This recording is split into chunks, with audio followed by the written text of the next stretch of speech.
Deus. Que bom que estamos na casa do Senhor nesta noite. Estamos no início do ano, tantas expectativas, tantas... Você já colocou no seu caderninho de oração os alvos que você tem para o ano de 2020?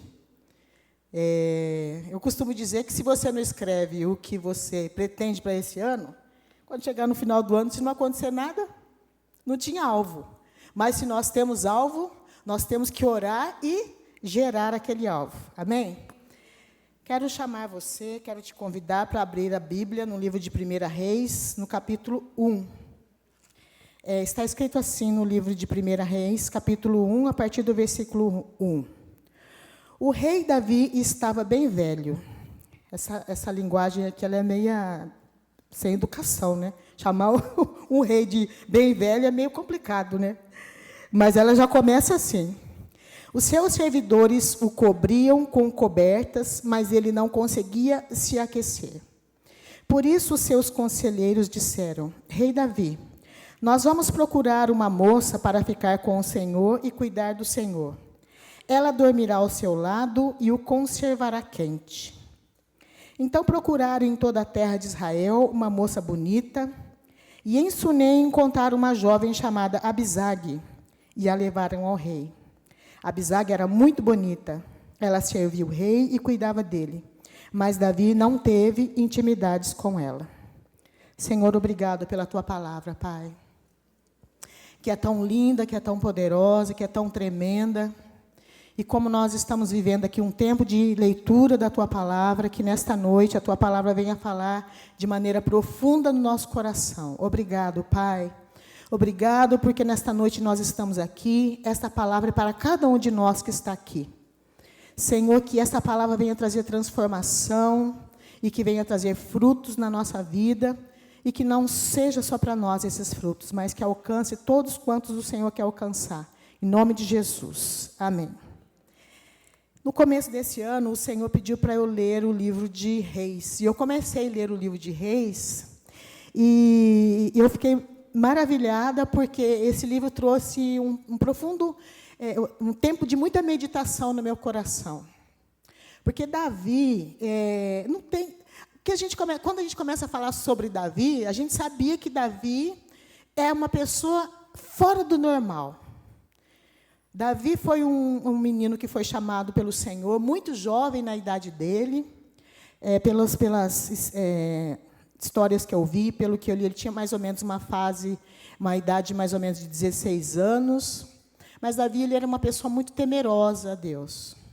Ele tinha um temor muito grande no seu coração, e ele fez tudo para agradar o Senhor. Ele fez tudo para cumprir um chamado. Por isso que eu disse, se você já escreveu o propósito, o que você tem no seu coração para este ano, porque Davi, ele tinha um sonho. E ele perseguiu esse sonho. O sonho de Davi era agradar o coração de Deus. O sonho de Davi era fazer a vontade de Deus, se relacionar com Deus, ter intimidade com Deus.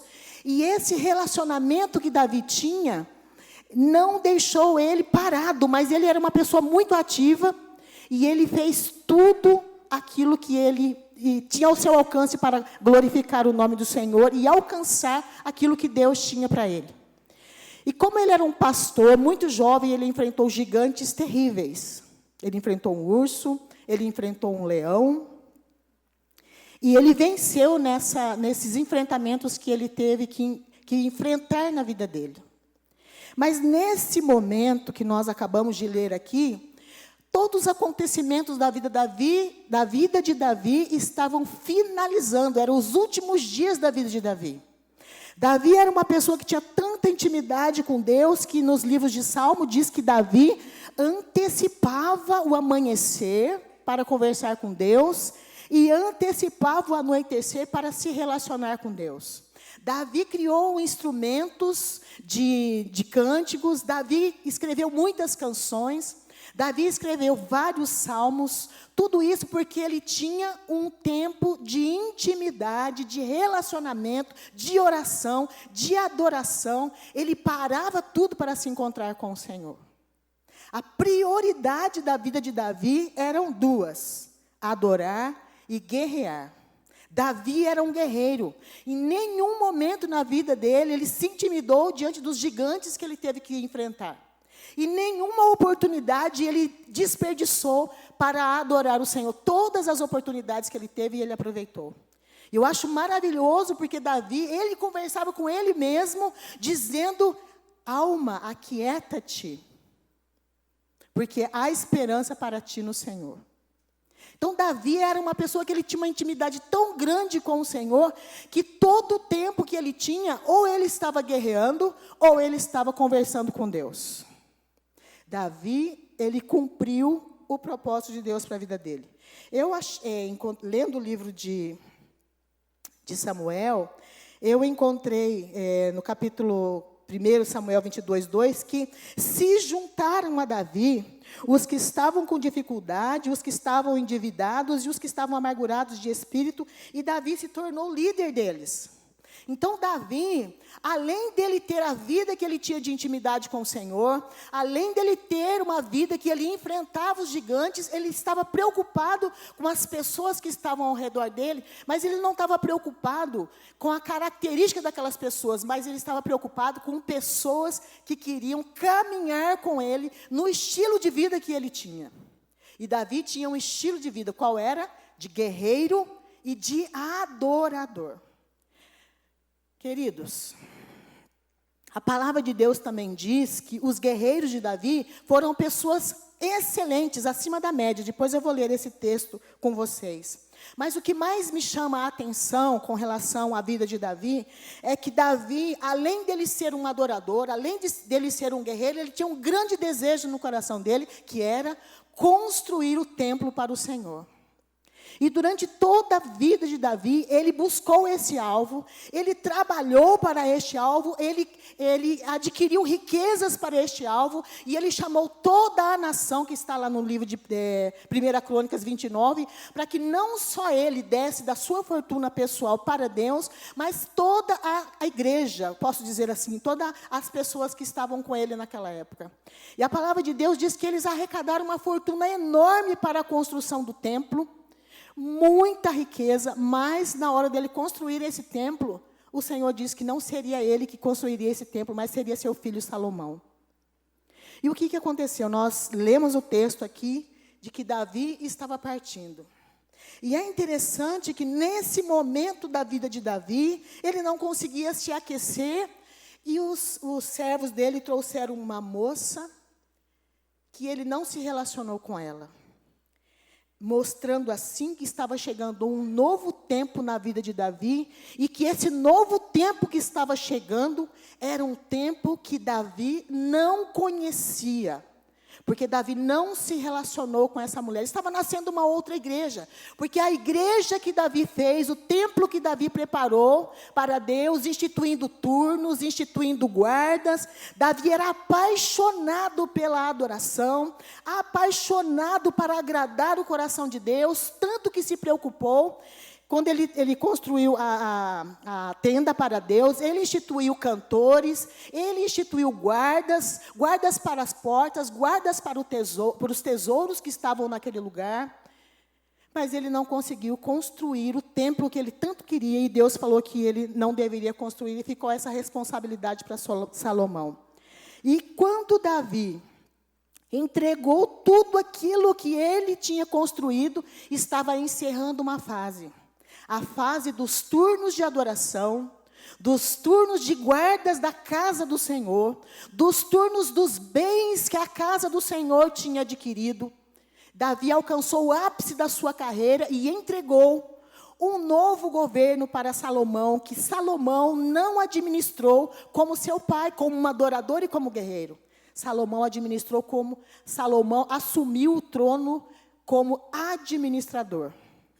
Nós lemos o livro de 1 Reis, e tudo que Salomão fez foi dividir partes do reino, não dividindo o reino ainda, mas ele colocou administrador para fazer isso, administrador para fazer aquilo, administrador para fazer aquilo. Ele construiu o templo num tempo muito rápido, depois construiu uma casa para ele, uma casa pessoal para ele, e uma casa pessoal para a esposa dele, que era filha do rei do Egito.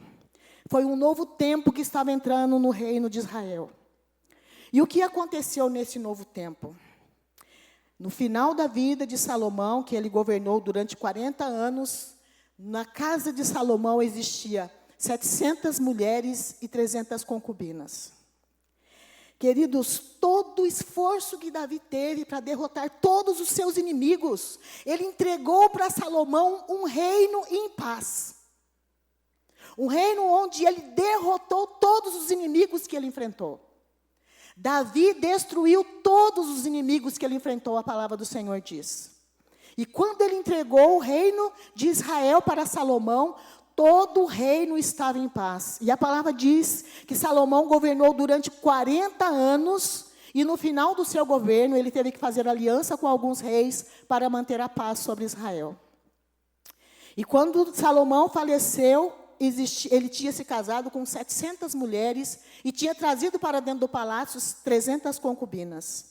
Queridos, a área mais aguerrida, que Satanás mais tenta contra nós, é a área da nossa vida com o Senhor e a vida de adoração. Satanás quer o tempo todo que no governo da nossa vida, que no governo dos nossos dias e da nossa vida, Deus não seja o único a ser adorado. Que Deus não seja o único a ser entronizado. Que nós não enfrentemos as nossas guerras. Que a gente sempre deixe para depois o que a gente tem que fazer hoje. Porque Davi, ele remiu o tempo. Ele buscava, ele antecipava o entardecer e antecipava o amanhecer. Porque ele queria se relacionar com o Senhor. Ele queria adorar o Senhor. Ele queria estar na presença do Senhor. E hoje muitas coisas concorrem conosco, com o nosso tempo de relacionamento com o Senhor. Na nossa vida, muitas coisas concorrem para que o único na nossa vida a ser adorado não seja o Senhor. Quando Salomão assumiu o trono, Davi entregou o trono impecável para ele. Todas as conquistas que Davi deveria fazer, Davi conquistou e entregou para Salomão. E num determinado momento, Salomão construiu o templo, orou ao Senhor, a nuvem da glória de Deus veio sobre o templo, Deus deu sabedoria para Salomão para cuidar do povo que Deus estava colocando sobre o seu reinado.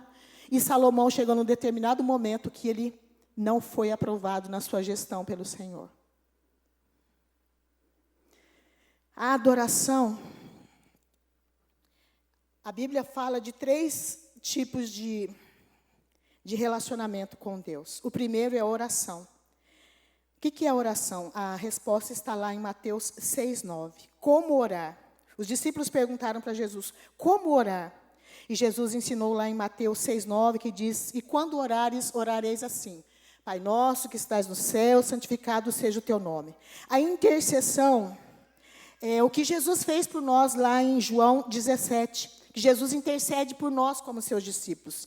E a adoração está em Apocalipse 4:8, de 8 a 11, que diz que os 12 anciões se curvaram diante do Senhor, tiraram as suas coroas e colocaram a seus pés e exclamam, santo, santo, santo, 24 horas por dia. Esse é o desejo do meu coração. Esse é o desejo do nosso coração como noiva do Senhor. Nós queremos olhar para a face daquele que nos criou.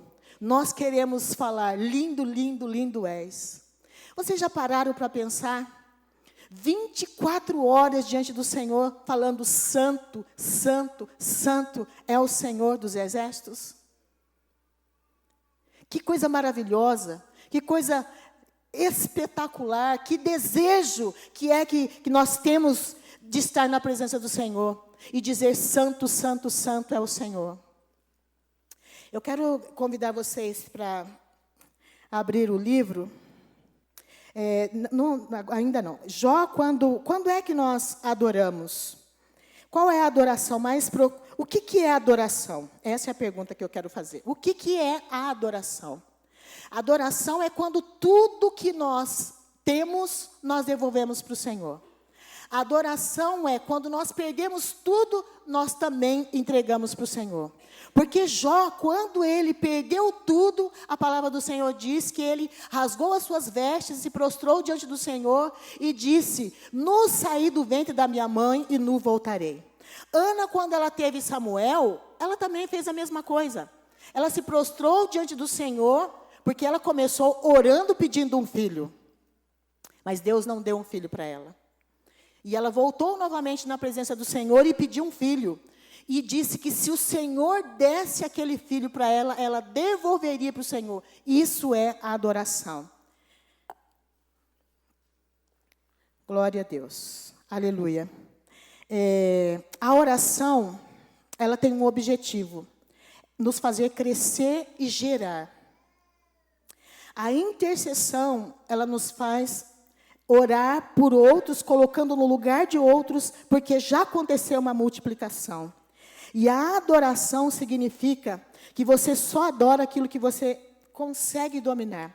Lá no livro de Gênesis 1:26, diz que o Senhor nos chamou para crescer, multiplicar e dominar. Queridos, o mundo espiritual, ele espera a autoridade. O mundo espiritual espera que você tenha domínio. Quando nós enfrentamos lutas, quando nós enfrentamos dificuldade, aquelas situações vêm contra nós e nós temos que ter uma resposta para aquela situação, ou ela vai nos alcançar. Quando acontece algo na nossa vida, nós falamos para aquela situação: em nome de Jesus, você não vai nos vencer, você não vai nos derrotar. Nós somos mais que vencedores, nós podemos todas as coisas, porque nós colocamos a palavra do Senhor diante daquela situação e nós exercemos autoridade sobre aquela situação. Nós exercemos domínio sobre aquela situação, porque nós entendemos que a oração, ela traz crescimento, ela traz gestação, e que a intercessão, ela traz multiplicação. Jesus, ele adquiriu discípulos, e por isso Jesus, no livro de João, capítulo 17, ele orou pelos seus discípulos, ele orou por nós, ele orou por aqueles que ficariam aqui na terra. E a adoração é quando você alcança autoridade sobre cada uma dessas situações. Queridos, o nosso relacionamento com o Senhor, ela tem um crescente. No livro de Ezequiel, no capítulo 47, diz que existia um rio. E diante do rio tinha alguém que chamava as pessoas para entrar no rio. E à medida que aquelas pessoas iam entrando, elas iam mais fundo e mais fundo naquilo que Deus queria para aquelas pessoas. Que somos nós, que somos chamados pelo Espírito Santo a ter uma vida de adoração e de intimidade com o Senhor. E existe um rio, que o Senhor está diante desse rio nos chamando para viver uma vida de intimidade com Ele. Uma vida de relacionamento com o Senhor. Uma vida de propósito, como Davi viveu. Uma vida para alcançar aquilo que Deus escreveu para nós neste ano. Há alguns anos atrás, o Senhor me deu uma visão, e eu, durante muito tempo, orei para que Deus me desse entendimento sobre o significado dessa visão. E eu fui em várias igrejas, conversei com várias pessoas, perguntando se Deus tinha falado algo para essas pessoas sobre isso. E ninguém sabia de nada. Um dia eu estava ali naquela porta, e o Paulinho chegou em mim e falou: pastora, eu conheci um negócio novo, eu queria que vocês começassem aqui na igreja. Mas o que é isso? Aí ele falou sobre os turnos de adoração. Eu nunca tinha ouvido falar sobre turnos de adoração. A gente lê na Bíblia, mas aquilo não tinha entrado no meu coração. Aquilo não tinha borbulhado dentro de mim. Quando o Paulinho falou sobre aquilo, eu falei: Deus, nós procuramos em tantos lugares sobre o que é instituir os 12 tronos de Davi, e nunca ninguém falou, e o Senhor trouxe a resposta aqui, nesse tempo, dentro da nossa igreja. E eu fiquei muito grata a Deus, porque Deus sabia o quanto que eu tinha procurado aquilo. E eu já tinha lido tantas vezes na Bíblia sobre os turnos de adoração, mas nunca aquilo tinha sido aberto aos meus olhos. E hoje nós fomos desafiados pela igreja para a gente começar a fazer um tempo de adoração lá na nossa salinha lá no fundo. A proposta era ficarmos 6 meses, ficamos 1 ano, chegamos 1 ano e meio, e depois o bispo Kelso nos chamou para vir para cá. Queridos, eu não sabia nada do que eu estava fazendo. A Natália sabia um pouco, algumas outras pessoas sabiam um pouco. O bispo Kelso foi lá em Kansas City para aprender um pouquinho. E hoje nós estamos fazendo turnos de adoração na casa do Senhor. Queridos, nós amamos o Senhor porque quando Salomão recebeu o que ele recebeu de Deus, ele não sabia o quanto aquilo tinha custado para Davi. O que nós estamos recebendo do Senhor neste ano, nós não sabemos quantas pessoas oraram pelo que nós estamos vivendo. Tudo o que está acontecendo na igreja da família, você chega aqui, tem um lugar gostoso para você entrar, uma casa bonita, cadeiras confortáveis, ar-condicionados. Quanto tempo nós oramos para que tudo isso estivesse assim? Para que os níveis espirituais da igreja hoje estivessem do jeito que estão. Muitas vezes nós não valorizamos o que nós recebemos e não queremos gerar coisas novas para Deus. Hoje Deus está falando para nós, eu quero um povo que me adora, eu quero um povo que me busca, eu quero um povo que tem intimidade. No livro de João, no capítulo 4, Deus disse para aquela mulher samaritana, eu estou buscando os verdadeiros adoradores. Os verdadeiros adoradores são pessoas que param para prestar atenção no que Deus está falando. A adoração não é simplesmente você falar uma palavra. A adoração é aquela palavra ter sentido para quem está ouvindo que é Deus. Muitas vezes nós ouvimos pessoas aqui no altar adorando o Senhor, nós não sabemos quanto tempo aquela pessoa passou orando para oferecer aquele sacrifício. Muitas vezes, eu já, no meu coração, vou falar de mim, eu falo, nossa, mas que é isso que essa pessoa está cantando? E aí vem aquela voz suave no meu ouvido e diz, filha, não é para você, é para mim que essa pessoa está cantando. É a mim que essa pessoa está adorando, então vem um grande temor no meu coração de saber que a adoração não é simplesmente você dobrar os seus joelhos e conversar com Deus, é você ouvir o que está acontecendo no céu, para estar acompanhando as realidades celestiais. É você saber a prioridade do coração de Deus, não é simplesmente você começar a orar. Outro dia eu ouvi o pastor Eugênio falando que orar em línguas é o scan espiritual que Deus nos deu. Eu falei, uau, que tremendo que é isso, porque quando eu começo a orar em línguas, eu paro as minhas vozes, eu paro o que eu estou ouvindo, eu paro o que eu estou pensando, e eu paro o que eu estou sentindo, porque eu quero ouvir o que Deus quer que eu ouça, que eu ore. Eu quero ouvir o que Deus quer que eu fale. Eu quero ouvir o que Deus quer que eu manifeste através da minha oração. E eu tenho tanta certeza de que o que eu estou orando, do que o que eu estou falando é o que Deus quer que eu fale. Que eu falo com ousadia e com temor no meu coração. Que Deus está nos chamando para parar de orar o que eu quero. Para parar de pensar o que eu penso. Para pensar o que Ele está pensando e o que Ele está querendo. Queridos, a igreja não é um lugar simplesmente para nós nos encontrarmos e conversar com Deus e receber o que está acontecendo no altar. Mas aqui é um lugar de encontro. Aqui é um lugar de encontro quando você vem para cá. Há uma festa que já aconteceu de Deus ter preparado tudo que vai acontecer aqui no culto, para a glória dele atingir você. E quando você sair daqui, você ser uma flecha poderosa lá fora. Você ser um instrumento poderoso de Deus.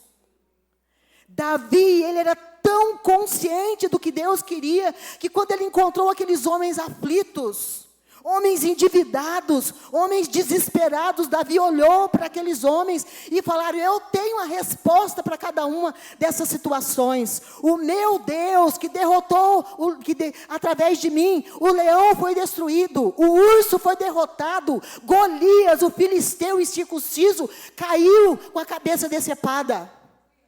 Esse é o Deus que nós servimos e que nos chama para fazer diferença em todo tempo na nossa vida, em todo lugar que nós passamos, em todo lugar que nós vamos. Davi, ele não se intimidou em nenhuma das situações que ele enfrentou, porque ele tinha um relacionamento tão profundo com Deus, que ele sabia quem era o Deus da aliança, e com quem Deus não tinha aliança, e quem ele podia derrotar. E nós temos que ter essa consciência. O Deus que nós servimos, Ele tem uma aliança comigo.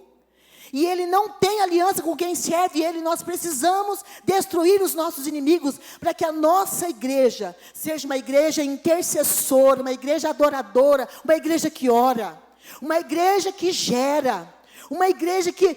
Às vezes o bispo Kels pergunta para mim: e aí, Sônia? Brincando, tirando uma comigo: quando é que você vai ter um filho? Já está grávida?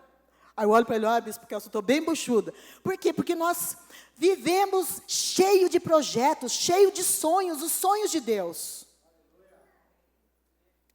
O que é que você está recebendo de Deus para sonhar? Qual é o teu projeto para o ano de 2020? O que Deus colocou no seu coração? Quando eu comecei a ficar jovem, eu tinha uns sonhos muito loucos. E durante um bom tempo eu trabalhei com joia. E minha mãe me chamava de cigana. E ela falava que eu sonhava muito. Queridos, quando Deus coloca um sonho dentro de nós, a gente não pensa nas dificuldades e nos problemas. A gente simplesmente sonha. Os nossos sonhos, eles são gerados pelo Espírito Santo. Só que muitas vezes, nós começamos gerando no Espírito e queremos manifestar os nossos sonhos na nossa força, na nossa carne. Do jeito que nós planejamos.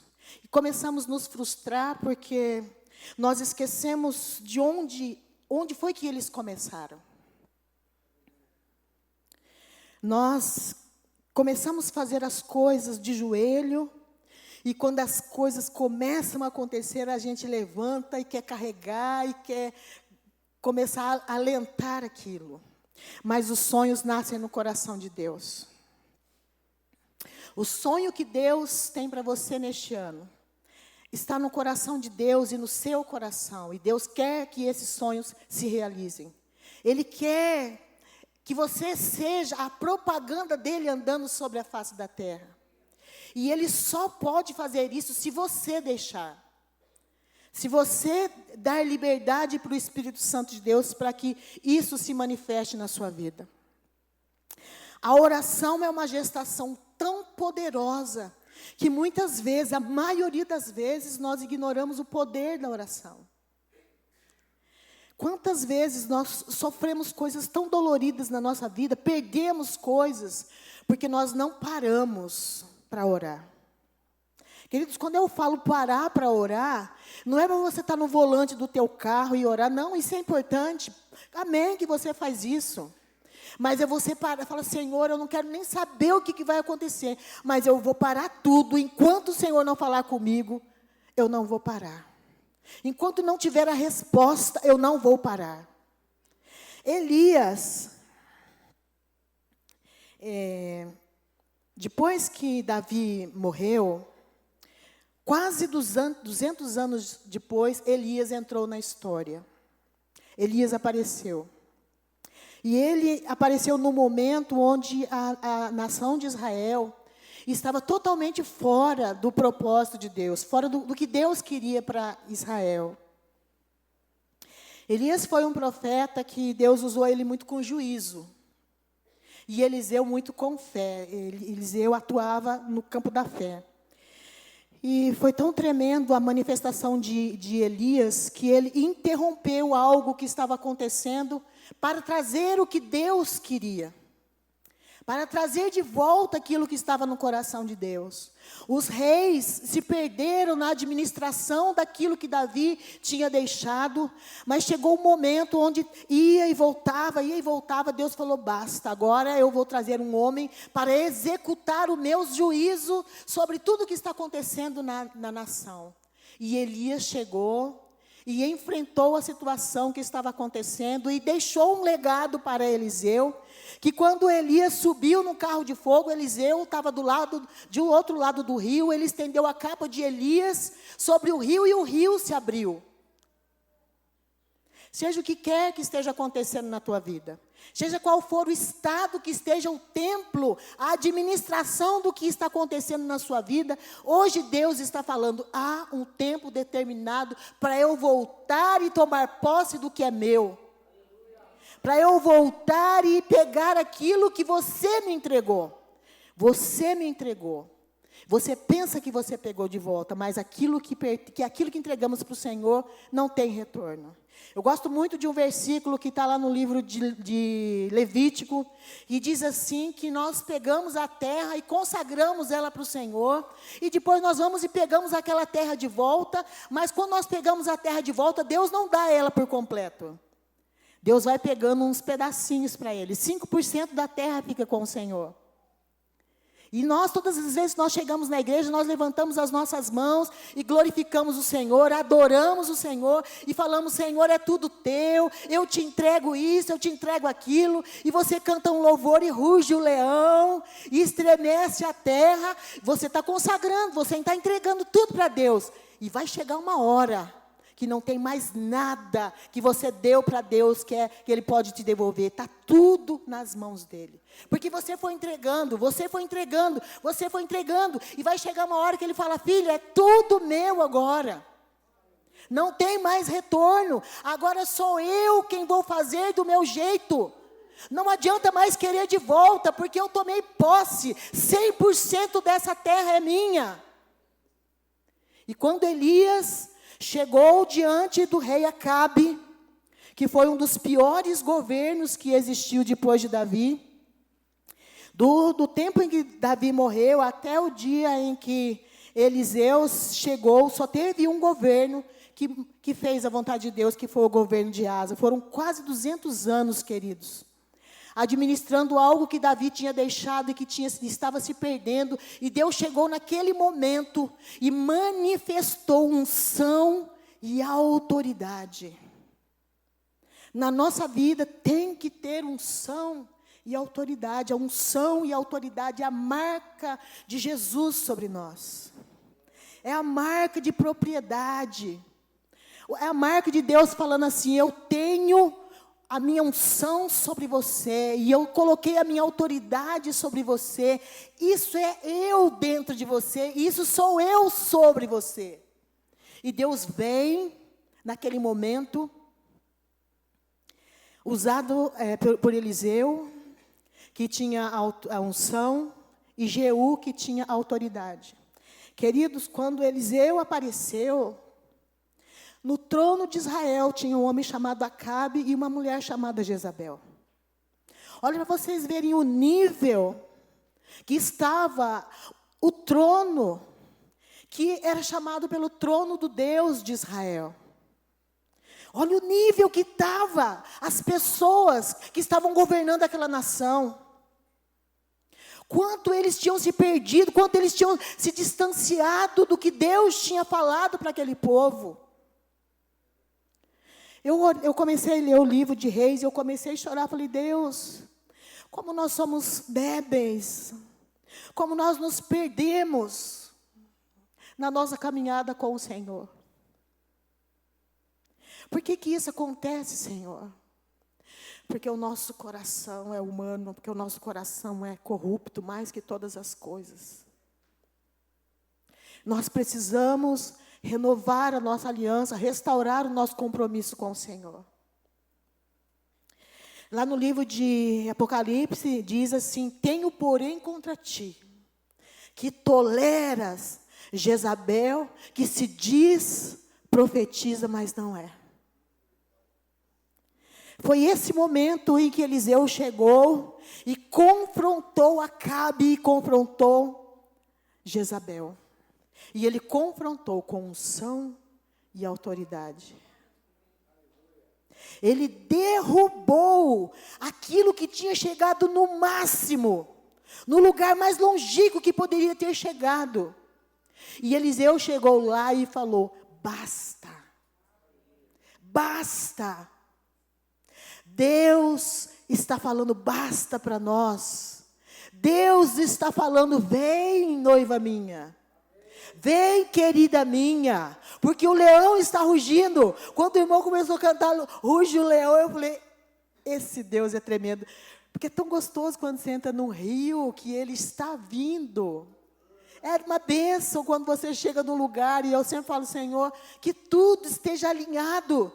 Porque por onde o rio passa, ele tem um lugar de onde ele sai. E tem um lugar onde ele vai. O rio sai do trono de Deus. Onde ele passa, tem árvores na beira do rio. As árvores têm fruto. As suas folhas curam. As suas águas restauram. As suas águas saram por onde passa esse rio, que é a adoração. A adoração é devolver tudo. As vitórias e os fracassos. Nós temos a tendência de querer mostrar na nossa vida só as vitórias. Mas isso não é verdadeiro, isso não é real. Nós precisamos mostrar para as pessoas que nós somos bons, mas que também temos erros, que também temos quedas. Eu não quero aparentar a aparência de que eu sou perfeita, de que eu não cometo erros. Pelo contrário, eu quero mostrar que Jesus não comete erro, mas que eu sou falível, através da minha adoração, através do meu culto. Eu não quero ter vergonha dos meus irmãos, de confessar as minhas debilidades, de confessar as minhas falhas. Eu quero ter um ambiente de adoração. Queridos, quando aqueles 12 anciões prostraram, colocaram as suas coroas diante de Jesus, o rei, eles também eram reis, porque só rei tem coroa. Deus sabe as vitórias que nós tivemos, que nós alcançamos, mas diante dele nada se esconde, e nós precisamos rasgar o nosso coração, e ter pessoas que sabem quem é o rei dos reis, quem é Senhor de senhores, porque nós não somos rei de reis, nós não somos Senhor de senhores, mas nós temos senhorio de Cristo na nossa vida, nós temos o governo de Cristo na nossa vida, e nós queremos sim ter pessoas que venceram batalhas, mas que também perderam como eu, e falar: queridos, eu não consegui, eu quero chegar para vocês e falar: eu não consegui, mas eu quero que você me ajude a chegar onde eu tenho que chegar. A me prostrar diante do rei com a vitória que nós alcançamos. Para terminar essa palavra, eu quero chamar você para ler. E eu queria ler esse texto de maneira profética. Eu quero declarar sobre a igreja da família, esses valentes sendo levantados pelo Senhor hoje. Eu quero declarar sobre a nossa igreja, sobre nós, sobre a nossa vida, que o Senhor esteja hoje derramando essa unção, esse poder, essa graça de sermos esses valentes, esses guerreiros. Eles eram tão potentes em Deus. Eu gostaria de ler só aqui no versículo 10. Mas Eleazar ficou e lutou contra os filisteus, até que teve a espada grudada nas suas mãos. O Senhor conseguiu uma grande vitória neste dia. Depois que a batalha terminou, os israelitas voltaram até o lugar onde Eleazar estava para tirar a armadura. Queridos, são tantos adjetivos com relação a esses soldados do Senhor. Eu quero que você coloque a sua mão sobre a sua cabeça agora. E eu quero que o Espírito do Senhor que está aqui neste lugar, o Espírito do Senhor que nos moveu a trazer essa palavra para nós como igreja, levantando homens e mulheres que oram, homens e mulheres que intercedem, homens e mulheres que adoram, homens e mulheres que cumprem seu propósito, homens e mulheres que vão guerrear as suas guerras, até se manifestar o que Deus escreveu sobre a sua vida, sobre a sua família, sobre o seu ministério, sobre todas as áreas da sua vida. Pai, nós estamos aqui, Senhor, na tua casa. Pai, há uma unção neste lugar, uma unção de encontro. Este lugar está tão cheio do Senhor. Este lugar está tão cheio da tua presença. O Senhor está aqui para nos encontrar, Pai. Eu coloco diante de ti, Senhor, cada um de nós, a minha vida, cada um de nós, a igreja da família. Senhor, todas as pessoas que também não estão aqui, vem sobre nós, Espírito. Vem sobre nós, Espírito Santo, e nos capacita a ser, Senhor, os que oram, os que intercedem, os que adoram. Pai, em nome de Jesus Cristo, vem a tua unção sobre nós. Vem a tua unção sobre nós, Pai, cumpre em nós o teu propósito. Senhor, nós queremos ser como Davi, Senhor, que te adorava em todo tempo, que guerreava em todo tempo, que enfrentou todos os gigantes que ele teve que enfrentar, que venceu as batalhas que o Senhor enviou ele para guerrear. Pai, em nome de Jesus, eu declaro esta unção e este poder sobre nós, nos capacitando para cumprir, Senhor, o teu chamado. Que este ano, Senhor, que este ano seja um ano de milagres, Senhor, em nome de Jesus. Nós chamamos a existência adoradores, chamamos a existência intercessores, chamamos a existência a igreja que o Senhor sonhou para este lugar, a igreja que o Senhor planejou para este lugar. Venha a existência o que está no teu coração, venha a existência o clamor do teu coração para estes dias. Nós queremos gerar a tua vontade, nós queremos manifestar a tua vontade, nós queremos ser a tua vontade neste lugar, em nome de Jesus. Aleluia.